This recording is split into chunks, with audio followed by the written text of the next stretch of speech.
Bonjour et bienvenue dans cette vidéo de formation Unity 3D consacrée au temps. Donc je vais vous expliquer un petit peu une partie de comment gérer le temps sous Unity. Je pensais couvrir tout en une vidéo, mais en fait je me suis rendu compte qu'il y a vraiment beaucoup de choses à mes dispositions pour Unity pour le temps. Donc je vais simplement vous montrer les quelques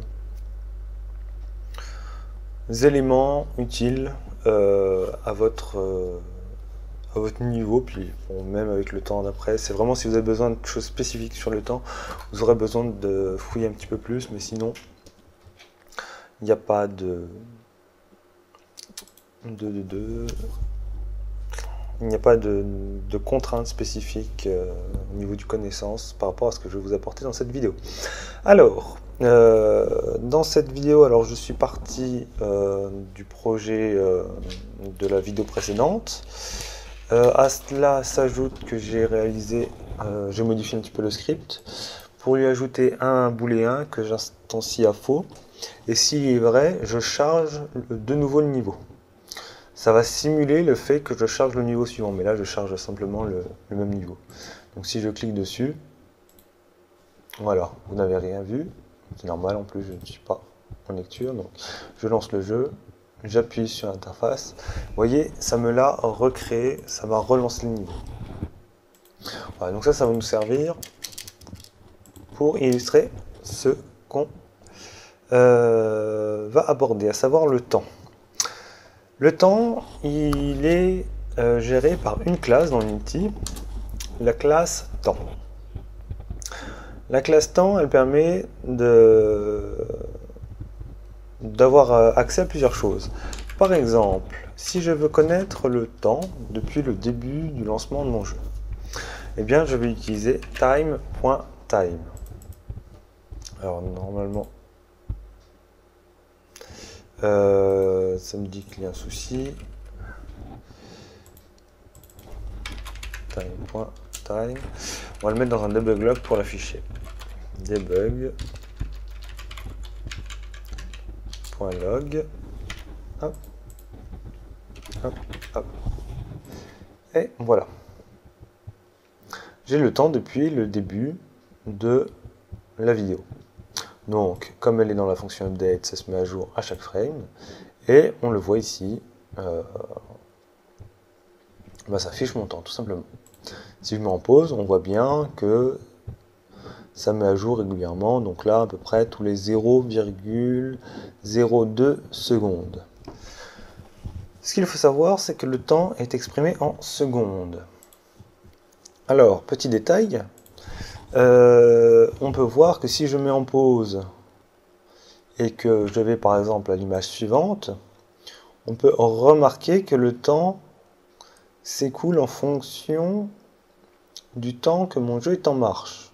Ce qu'il faut comprendre, c'est que lorsque mon jeu est en pause, c'est-à-dire qu'il ne marche pas, le temps est arrêté. À cela, on peut utiliser autre chose. On ne va pas utiliser le time.time, on va utiliser debug.log time.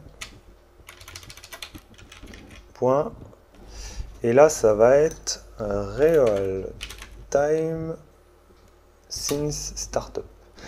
Grosso modo, le vrai temps depuis le début du jeu. Je lance. Je mets en pause. Ici, on a 1 seconde 3. Si je vais à l'image suivante, il va m'afficher 6 secondes. Il y a un énorme bond parce que même si mon jeu est en pause, le real time since startup indique le temps depuis le lancement du jeu. C'est-à-dire, même si le jeu est en pause, lui, il continue, entre guillemets, derrière de calculer.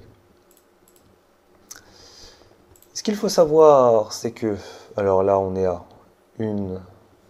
3 secondes, je vais simuler le fait que je change de niveau. Donc je vais mettre en pause, je vais cliquer ici, donc comme je vous ai expliqué, ça va relancer le niveau, et on va voir ce qui se passe. Hop, ça a relancé le niveau, Et on peut voir que le temps ne s'est pas remis à 0, ce qui pourrait être utile. Dans ce cas-là, il faut appel à une autre fonction. Comme je vous ai dit, il y a beaucoup de choses dans cette fonction temps. Et là, ça va être time.since_level_load. Le temps depuis que le niveau est chargé. Donc, hop. Ici, on est à 3-4 secondes. Si je vais cliquer ici, on regarde ce qui se passe ici. Hop, le temps est revenu à 0. Time. Alors, on a vu. Il faut peut-être que je barre, parce que j'ai une petite fiche pour qu'on se rappelle un petit peu tout ce qu'on a vu. Donc, on a vu ça, on a vu ça. On a vu ça.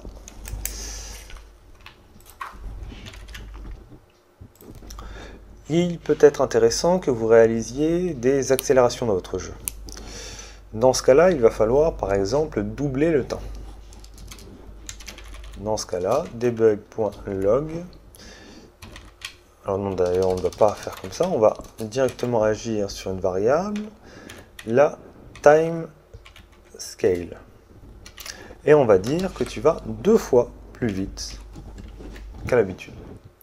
Donc là, on va l'ignorer pour la vidéo et on va voir comment ça se comporte. Ici, voici la vidéo, je me déplace à côté du cube, j'avance, je recule. Aussi notre vitesse normale. Je vais mettre 2 fois plus vite. Je lance mon jeu et là, vous pouvez voir que mon jeu est beaucoup plus réactif.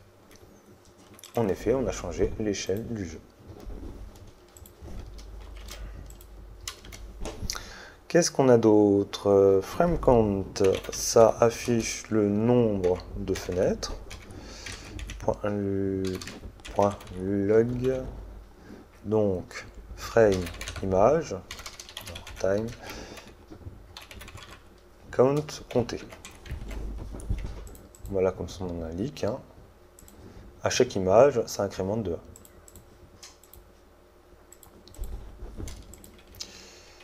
1. Hop.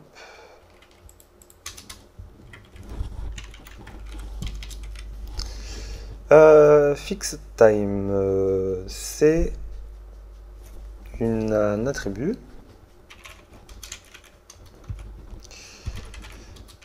qui va servir lorsque vous faites des calculs physiques.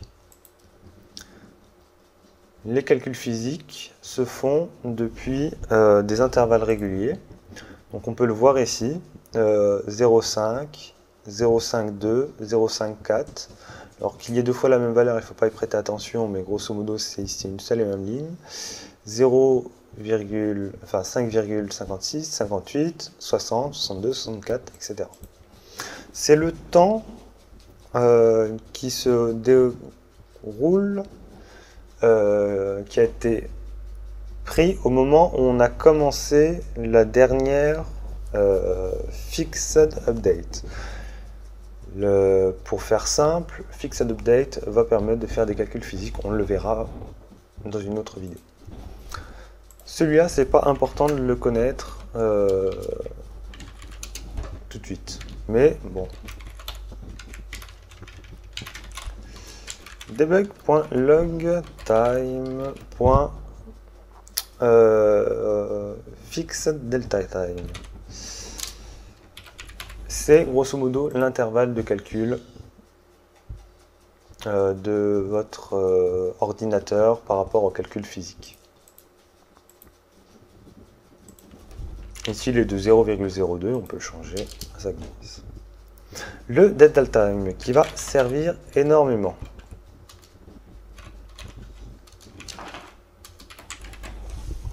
Qu'est-ce qu'il fait? On va lancer la simulation. Là, vous pouvez voir que les chiffres sont à peu près pareils, mais pas tout à fait les mêmes. Qu'est-ce qu'il faut comprendre?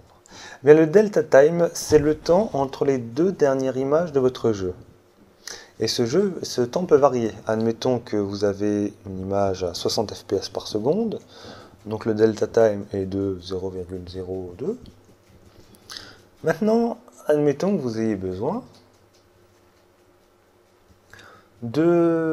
enfin pas que vous ayez besoin, mais admettons que votre scène est trop chargée et qu'il y ait une chute d'FPS sur votre jeu.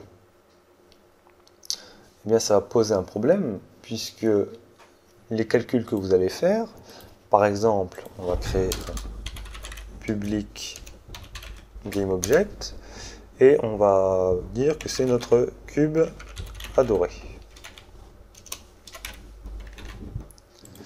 On va changer ça, donc on va taper cube adoré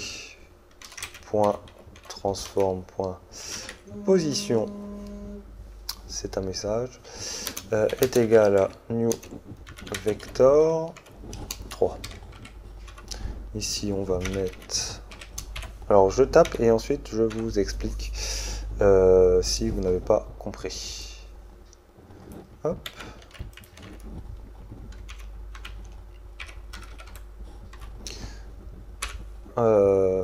Hop, point Y, virgule, hop, point Z. C'est un virgule et pas une point virgule. Z, une parenthèse. Alors, ce que j'ai fait, j'ai la position de mon cube. La position de mon cube, je peux la changer en décidant de modifier sa position.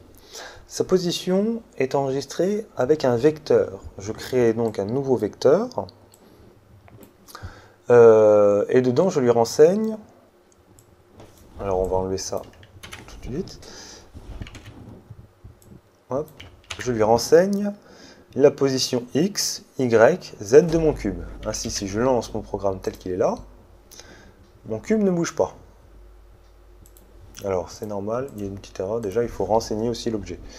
Donc, le mon cube, c'est le deuxième, celui-là. Il ne se passe rien, mon cube ne bouge pas. C'est normal puisque la nouvelle position que je lui définis, c'est sa position actuelle. Maintenant, je vais ajouter 0, 1, F, c'est-à-dire que je vais lui demander d'avancer de 0,1 à chaque image. Qu'est-ce qui se passe? Il se déplace. Il se déplace, mais si j'ai une chute d'FPS et que mon jeu va aller 2 fois plus lentement, eh bien mon cube va aller 2 fois plus lentement. Et c'est pas forcément ce qu'on veut. Parce que par exemple, qu'on passe de 60 à 45 fps, le jeu va ralentir, mais pour l'utilisateur, ça ne va pas trop changer. Il va peut-être se dire qu'il y a une chute d'FPS, mais normalement, les ennemis ne vont pas ralentir. Et dans ce cas-là, il faut multiplier notre valeur ici par le delta time. Time.deltaTime. Qu'est-ce que ça va faire, grosso modo? Eh bien, imaginons que notre cube, notre FPS soit très grand. Donc le temps entre les frames est très petit. Puisqu'il y a beaucoup d'images par seconde, s'il y a 2 milliards d'images en une seconde, le temps entre chaque image, elle est infime. Donc notre cube, sur chacune des petites images, ne va pas beaucoup bouger. A l'inverse, si on est à 2 fps, c'est-à-dire grosso modo qu'on est à 2 fps, c'est-à-dire 0,5 de vitesse, le temps entre chaque image, elle est de 0,5 secondes à 2 fps. C'est un souci, et donc il va falloir que notre cube bouge beaucoup. Mais comme notre delta time est plus gros, notre cube va parcourir une plus grande distance. Par conséquent, quelle que soit la chute ou l'augmentation de FPS, si on passe de 60 à 120, le jeu va être plus fluide, mais le jeu ne sera pas plus rapide. Et c'est le but de time.deltaTime. Si vous voyez qu'il est plus lent tout à l'heure, c'est normal, c'est que le time.deltaTime, c'est un nombre relativement petit. Dans ce cas-là, il faut simplement multiplier par 1, et normalement on a quelque chose d'un peu plus net. Voilà. Et notre cube, quelles que soient les images. On peut voir que des fois ça fluctue dans ma console, mais mon cube, sa vitesse ne change absolument pas. Voilà, c'est tout pour le temps. Donc c'est une vidéo relativement théorique. Je vous retrouve dans la vidéo suivante où on va parler des... je ne sais plus quoi. Des liens parents-enfants, donc c'est-à-dire que nous allons améliorer notre FPS. Voilà. Cette vidéo sur le temps, vous allez avoir... hop là. Vous allez avoir une vidéo, un exercice, mais pas dans cette vidéo, c'est-à-dire que ça va être, comme je vous l'ai décrit dans la vidéo de conclusion sur les scripting, c'est une vidéo où on va mettre en pratique le temps, mais elle n'est pas incluse dans la formation. C'est une vidéo à côté, elle sera dans une... Merci téléphone. Elle sera dans une autre playlist. Voilà. Tant qu'à moi, moi je vous retrouve dans une prochaine vidéo. Ciao, bye bye.